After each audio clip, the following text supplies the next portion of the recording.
Okay, sure. So, okay. Hi, everyone. My name is Shalita White, and I own a music lesson company in the DMV area called Just Rock Enterprises. Just We offer private and group instruction in all instruments. We are our studio location currently right now is in the Brentwood, Maryland neighborhood. And we also offer space for bands and singer-songwriters to rehearse. So we work with schools throughout the DMV, offering during and after school music programming.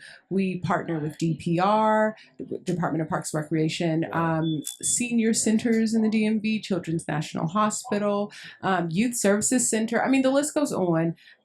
And we love it.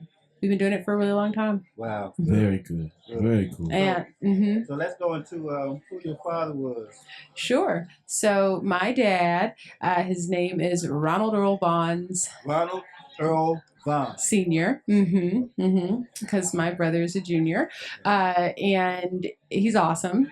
Say his name one more time. Say it again. Here's the thing. I'm actually going to say Earl Bonds because everybody calls him Earl. That's right. So everyone calls him Earl, but his nickname that everybody knows him as is Juice. They always say the juice is loose. The juice is loose. Okay. So my dad's in Houston, Texas. That's where I'm originally from. So my parents are there. Okay.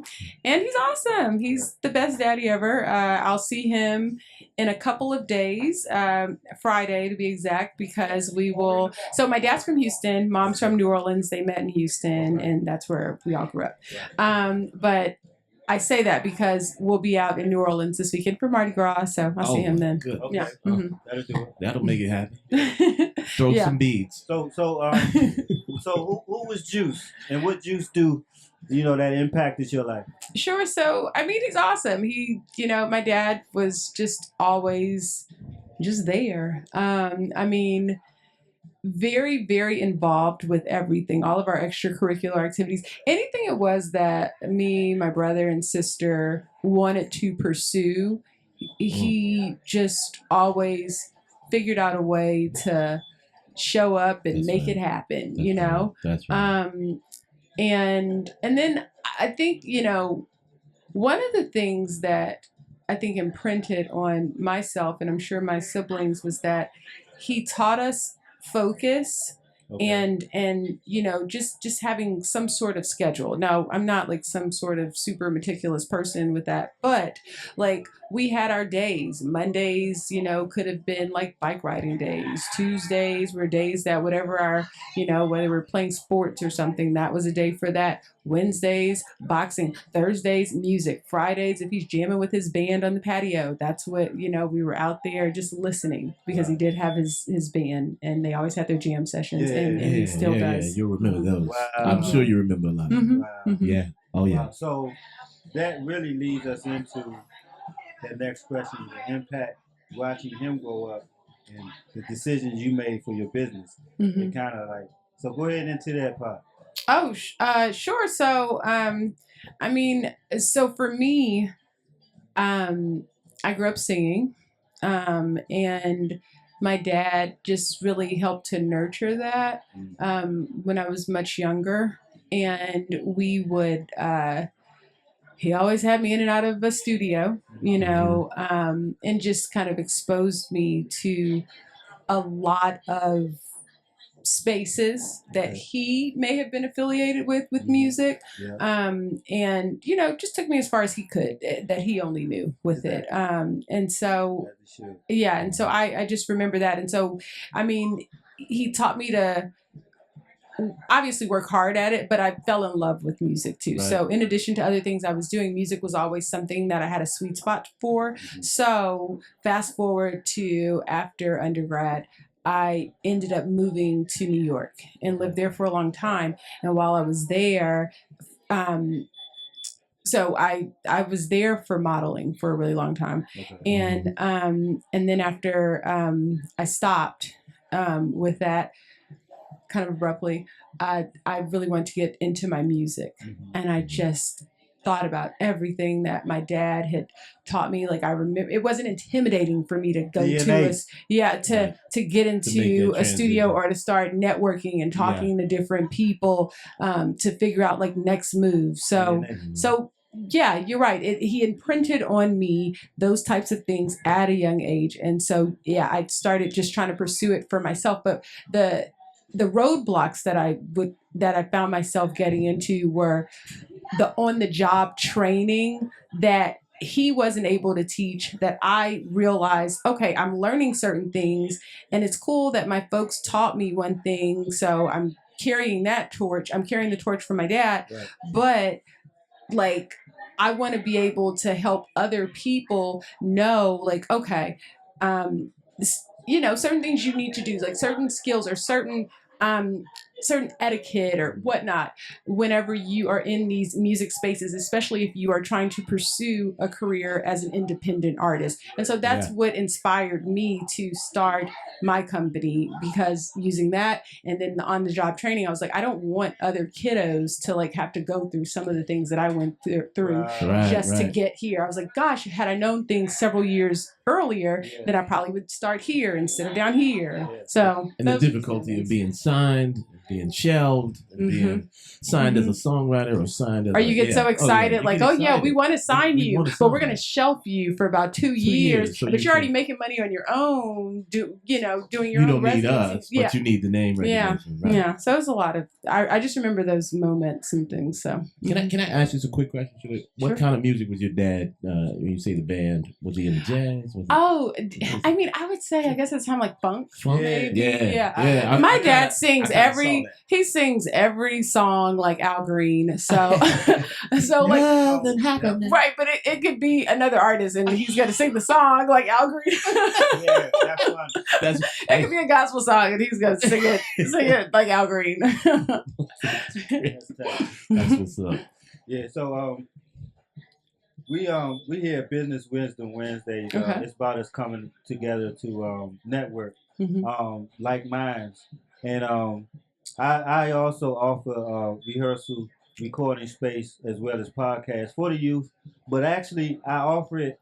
I have a program called Adult Band Camp, Adult After Work Band Camp. I like that because I know a lot of us parents had to walk away from the music industry, our talents, our dreams, everything, and just be parents because that's bigger than really. I can't, you know what I'm saying? It's big. I stopped performing. I stopped doing all that when I became a parent. Because I was like, okay, I can't perform with this big belly on stage and stuff. I felt ridiculous. That was me. That was just me. But the detail that goes along with it. And then everything else, Yeah. No, I agree. Even the attention. So, I started. It's now. I'm literally pulling parents like me and like, hey. You got time? What day after work? When you come, food always gonna be here. Okay. You ain't gotta think about no food. We're gonna have a designated baby. So if somebody if they like you gotta babysit tonight, bring them with you. Somebody designated, they can be upstairs or whatever. And so we can all just pour into each other. All right, who got a song we gotta finish? So we gonna choose you. We choosing your song. I'm playing this, you playing, you know what I'm saying? We gonna finish it. And help each other just finish. Are you doing this right now? Yes. And I'm looking for musicians. I'm looking for adults like us, parents, and say, hey, I got Thursday evening. I get off at such and such. And I call, hey, we all got Thursday evening. We're going to lock in Thursday evening because we all, our work hours, stuff like that or whatever. So it's kind of like I make it a pre-plan and find the right individuals for that day. And we just concentrate that moment. We're not thinking about no albums. We just thinking about completing whatever it is. We all feeling that day. Oh, we like your song. Oh, I like that. We gonna cut it. We gonna cut. Okay, who doing the stack? Like who do the mixing? You know what I'm saying? Little Fruit Loops. Who got the plug? Who got the distribution plug? Because we all we all intertwined. There's that. And who gonna do the administrative publish? Because I'm a publisher as well. I do. I manage publishing, publishing administrative stuff. My kids are also in the music industry. with my daughter's like fourth. She just did a film with the Christmas night before Christmas. Oh yeah, about What's 2 his years name? ago. Kirk Franklin just did it his own little night. That was the last thing she did with the movie. But they all in like Atlanta and just chasing their dreams. I love it. I just keep businesses going and working just in case they call. Hey man, I'm short on rent. You know what I'm saying? Just like a good dad. Nothing like nothing like. So when you said that, go a little more detail. Like what are you doing to teach the business? Now the talent stuff that's one, but the business. What you doing teaching us in the youth the business? Like where you starting with that? I guess I can think about my instructors. They're all much younger. And so maybe perhaps just, them seeing what it's like running the company. They're able to see, that you can pick up some on-the-job training, from learning what it's like coming in, opening up. A lot of times, I don't have time to micromanage anyone. Yeah. To your point, you're talking about your kiddos. I have 3 little ones, and I'm not in my studio all the time. Yeah. And they know, we always have meetings to discuss, the Just Rock brand, the Just Rock vibe. So they all know the culture of the business. And while they may be a certain type of way, they understand that in order to keep things going, in order to, maintain clients and hopefully get other clients, they have to keep what it is that we're trying to sell. So they understand that. They, and I can see, like, over time, as each of them continue on, like, they will ask for more responsibility sometimes. And if it's something that I can give them, absolutely. Wow. So, not to cut you off, when you think about summertime programming and things of that nature, have you ever found one of those kids that was a star and you wanted to walk them all the way to the door? You know what I mean? Like, so I've had those connections and conversations in rooms with Sony, Universal, and so on and so forth. But there are different sides to those particular organizations that you have to be. I guess my question is, have you seen that star more than once or twice in your travels? So when I used to actually do the teaching, so I stopped teaching and had to start doing all of working in music is fun, but I have to do all the boring stuff, the behind the scenes.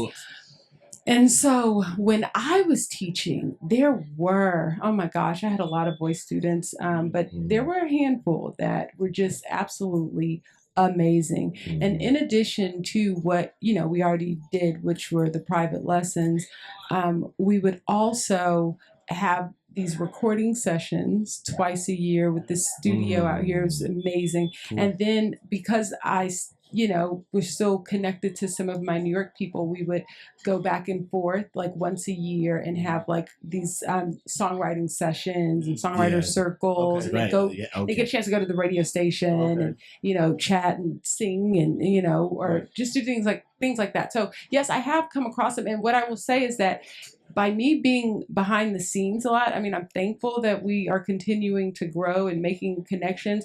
But when I'm not hands-on a little, at least, I do find it hard to find those little diamonds in the rough. Right. I see them sometimes when we have our showcases. So we do those twice a year. Okay. And at the showcases, I do see it, but I don't.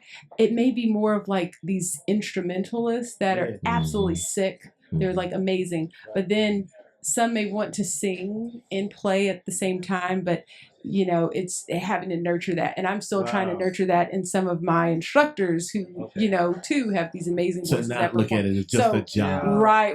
Yeah. So here and there, to answer your question. Yeah, absolutely. Yeah. So you train a lot of musicians. It's saying like you deal with a lot of different instrumental